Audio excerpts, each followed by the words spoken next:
And welcome back to 59 Minutes. Levi Kones is my name. I'm here with KIBOREK REUBEN. We are discussing issues to do with political happenings of the week. And we were just talking about, the reception that Dr. William Ruto got over in Kisumu. Now, very quickly, in just a minute, the hustler narrative, is it sustainable? Yes, it is sustainable. I ask this because, let me give you background. In terms of dispensing hope, Yes.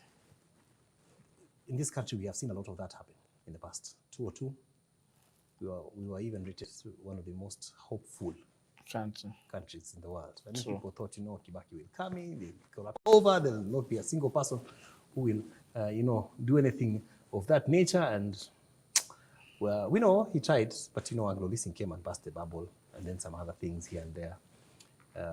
And post-election violence. 2013, there was hope in the young people. They said the digital team. Yeah, tumetoka analog to digital. Yes. With a lot of hype. A lot of hope, a lot of hype, and also even the narrative that for example, the president, people said, oh, he's ready from a well-to-do family. He doesn't need to get into. He will not steal. He has enough. Yeah, he's got enough. We will not be hearing anything to do with all this again, and we have had again. And I'm just wondering, are politicians just good at selling hope? Because here we are again, new hope. This time the driver of that particular hope is Dr. William. Again, the youth are, they believe tomorrow, the wheelbarrow guy is seeing himself as a mkokoteni rider, as a picker tomorrow, is seeing himself as a, people are seeing nitakuwa mahali, things will really improve. Are we just selling hope? Is it possible that, again, we're in the same scenario that 2023, assuming that William Ruto will become president, in the event that he does, we might be here again talking about, somebody else coming up with something else? Yeah. Is it just political gimmicks by politicians? Give it. When I saw William Ruto engaging serious scholars in this country, and serious professors of economics and then these and the rest. In these and the Dungus and the serious scholars in the field of economics, I realized this man is serious for the tax side of him in case Kenyans give him that chance to. Because you have to formulate policies. You have to come out with a plan on how you want to do this down-up approach. You don't just, it doesn't end from propagating it in media or from talking about it in rallies. You have to have a plan on how to achieve this. When I saw him sitting with serious scholars and drafting formulas and plans on how to implement and policies, I realized the man is more than serious. Number two,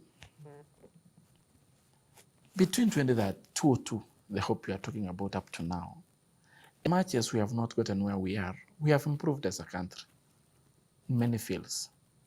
Kibaki era, we improved to a certain extent. We got the thick highway. There was money in the pockets of the people. Kibaki tried to balance. Apart from post-election violence destabilizing him, he tried to balance. We are not saying per se Uhuru is wrong, but what Uhuru did is that he didn't balance. He didn't balance the infrastructure, the brick and the mortar, and the microeconomics part of it. He concentrated purely on the brick and mortar. Let us have standard gauge railway, let us have roads, let us have stadium, let us have this, let us have this. Things you can see. As much as they are good, people will be, you will raise a very beautiful, depressed country.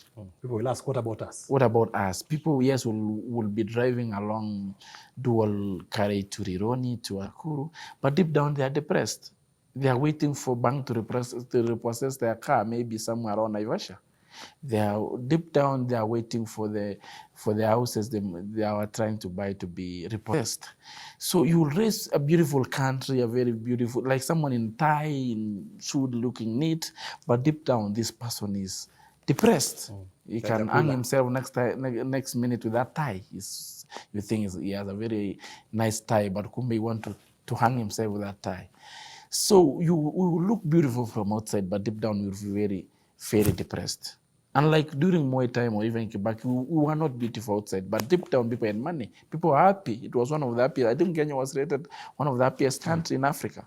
So Uhuru did not balance. Kibaki did to some extent. We got the highway, a lot of bypasses, and still got some money in the pocket.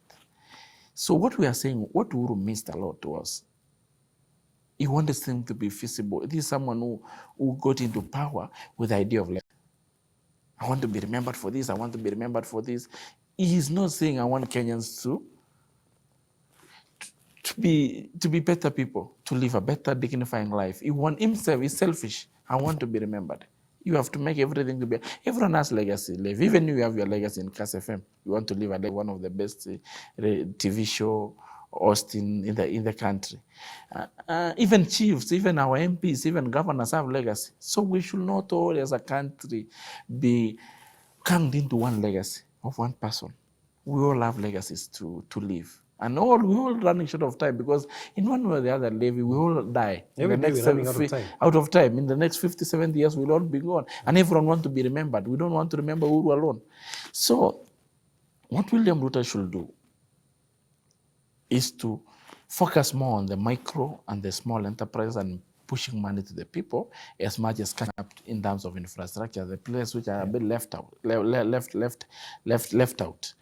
so that eventually as a nation we grow holistically. We don't grow outside. You know, sometimes you can have a very big, and this is what has made a lot of media guys to be depressed, Levi. A lot of media guys, sorry to say this, these comedians, blah, blah, the one they have been fighting depression, is because they are very big name outside. When you had a name, Levi, everyone gives you a standing ovation. But when the bill comes, you are forced to... Unaguita chairman. Unaguita chairman. When the bill comes, unajikunja, then you become depressed. That's the country we are building with Uhuru. Yeah. We look very beautiful. We are the conquerors of East and Central Africa. We have the biggest port in East and Central Africa. We have the biggest this in East and Central Africa. But deep down, the people are more depressed. They don't have money. They don't raise. So, to me, this thing can be sustainable. If William come with an esteem, come with very good policies and good plans to achieve it with a good parliament. America is doing the same. Joe Biden said enough of brick and mortar. Bottom up, middle out is the way to go. Because we have to build a country, we have to build a world where people are happy. The reason we all have this thing, TV, radio, bicycle, car, is to create happiness and to live happily and then finish our time, go. It's about happiness, Levi. It's about living a happily, dignified life and raising your children with dignified environment, and then you finish your race and you go. It's not about living in having like you must have Lamborghini. How many people have Lamborghini in Kenya? When we are happy, we don't have maybe 10 or 3 Lamborghinis or maybe none. So we should not build a Lamborghini economy. We should build an economy which accommodates everyone. Because this country, the gap between the rich and poor has been ballooning every other time. You get people driving state-of-art cars and vehicles. Another one doesn't have even close to where he doesn't have shoes in the same country. So this hustler and bottom-up narrative will be able to elevate those at the down of the pyramid to a bit come up. Not saying to catch up with the rich. There's no competition between the rich and the poor. It's life. These fingers are not the same. But we are saying, look, guys, let us at least uplift those who are downtrodden a bit so that we can meet somewhere. Even if we don't meet somewhere, at least we meet in supermarket. Everyone can afford this. Mimi naomba Mungu hii Kenya ingekuwa kila mtu ikifika jioni anaenda supermarket ananunulia watoto yake vitu yake na anaenda kwake. Don't have to be same. So long as unakula vizuri, unavaa vizuri, tunaishi maisha mzuri, kila mtu aenda kwake kwa watoto yake. But we should not live a life then 80% of us are going, 5% of us are going to village market and 95% cannot even afford to go to a local Tuskys or a local Quick Mart or a local self-selection. So that, it needs to be looked, even if William might not nail it, but I don't think he will not fail to nail it because he's been focusing it. At least he has started a genuine conversation. That look, guys, every tribe, you know, every election we go to tribes that I belong to tribe A and B, but the challenges faced by a young man in Mogotio is the same problem with the challenges faced by a young in Taita Taveta. with the challenges paid by young man in Garissa is the same as that of Kisumu. All of them need money, all of them needs work, all of them needs job, all of them needs to eat, needs to dress, needs to raise their young families. But look here, Len, when you say BBI has come here and to help the young people, then I ask someone, how will this BBI help the young people? You tell me you'll give them tax holiday. Do you give someone tax holiday who doesn't even have 5,000 in his pocket? What will he do with tax holiday? What they want to do with the tax holiday is simple. The rich knows that they want to evade tax using their children. Like this Akpo thing, the procurement Akpo thing. It is the older people who are still using the name of young guys to get tenders. They tell someone, fungua kampuni mimi ndio sina wewe jina na kampuni ni yako, then they go and take all the tenders. It goes to the same big multinational and the international companies, the big companies in the country, disguising in the name of young people who are gullible because they don't have anything. So if tomorrow you say there's tax holiday for 7 years for young people, and me, I'm a rich person, what will stop me from opening a factory tax-free for my son? And my son is below that 5 years. I'll give him a tax holiday of 7 years. And then he will be saying he's a young person. And you money launder through there. Yeah, I money launder through my son. He's a young person, he's eligible, he's below that 5. So let us be open with honest with our conversation. What these people need. Where Uhuru Kenyatta government got it right in the first time is that they open up like China, the technical universities. They didn't go for the major university. They went for this technical and the polytechnic and the middle level. Where will these young people from polytechnic go if we don't invest if we don't take money down there so that they can open their small? It's good. Those are all good food for thought. So I think it is sustainable. It is sustainable if it is followed up from the president. Everything in this country is sustainable so long as it has the goodwill of the president and the presidents. Very important. Yes. The goodwill. We're out of time, but we have to speak about something else that happened just as we close. This past week, we lost Honorable Kalembe Ndile. Your thoughts about that? Kalembe Ndile, may God rest his soul in eternal peace. Kalembe Ndile was a fighter and he believed in fighting for the wanyonge, which alikuwa mtetezi ya squatter. And he was an courageous man. Fighting in this country for someone's right, you need to be extremely bold and courageous because it comes with, you have to pay the price sometimes. So Kalembe, may God rest his peace in may God rest his soul in eternal peace. And I hope Kalembe inspired many other Kalembe dealers in this country. Much of an education. Yes. But he went right up to Parliament. It's quite something. Right up to Parliament, or even the highest echelon of your career, that as much as education is just an enabler. It's an enabler of you getting from point A to point B. But the real drive force it has to be you. It has to be in your heart. It has to be in your mind. You have to be able to fight and to have that spirit, fighting spirit. Not everyone is born with fighting spirit. Some other people are laid back, and it is nature. So education only an enabler. But there's many great people who have rose to the highest levels without education, like Jacob Zuma is a class 3 dropout. He's been president. So it's about personal drive and that hiyo roho ya kusaidia watu. It's about that drive and that kukuwa na roho ya kusaidia watu. We will leave it there, Ruben. What's your parting shot? The people of Mogoti are watching you. I know you have... The people of Mogoti are very good people. I know you have aspirations. Sure. People of Mogoti are very good people. I told them something the other weekend I was home. So nikawaambia, look, William Ruto is deputy president today because, and I'll give me 3 minutes, I give you some You story. have to, quickly. 2 minutes. Yeah. William Ruto is deputy president today and is aspiring to be president today because people of Eldoret North trusted him when he was 30 years old. They voted for him when he was 31 years old to parliament. They didn't overlook him because he was young, but they saw potential in this young man. Wakasema tusaidie mtu, hii kijana tunaona kama anaenda mbali tumshike mtu. They were great people like Chesire, Chesaina. They said the young man is young man, but if we can mold him, he can be something.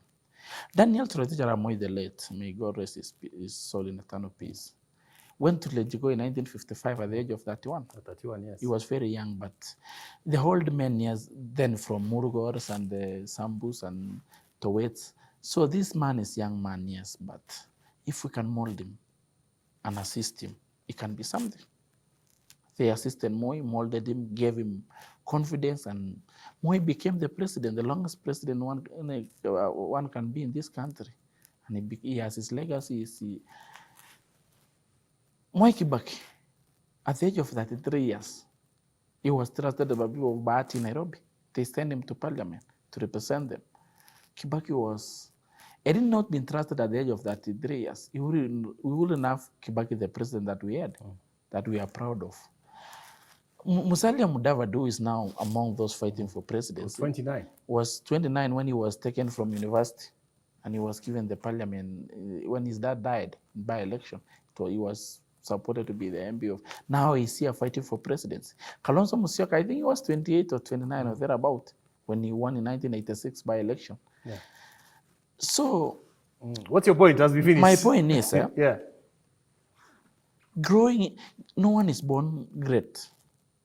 No one is born great. You have to grow into greatness. You have to learn into greatness. You have to learn into the person people will like. So unasema pia unataka kushikwa mkono. My point is, I might not be what people want me to be, but with tutelage, mentorship, I can grow maybe into the 7th president of this country. I have time. If the people of Mogotio trust me in 2022, and give me that seat. We'll be back to discuss about that. I tell you. With the right tutelage and mentorship. Yeah. I have 50 years, let's say 40, 30 years to learn into presidency. Yeah, I'll tell you what, KIBOREK. Yes. When the official campaigns open, yes, I'll call you back. We'll talk about that. Thank you. And what you want to do. Thank you, Levi. Yeah? It was a pleasure being here. Your dreams it's always are pleasure. As Lupita Nyong'o said. It's always pleasure dream, being here with you. Thank you, bro. You are a great mind. Appreciate. And you I appreciate it. Thank you. Thank you very much. Okay, as Lupita Nyong'o said, your dreams, yes, they are valid. Okay, thanks. We'll leave it there. That is the show for Monday, Political Happenings of the Week. Stay tuned for Leah coming up with Losu. Have a lovely, lovely week ahead. Take care of yourselves and take care of each other. God bless you.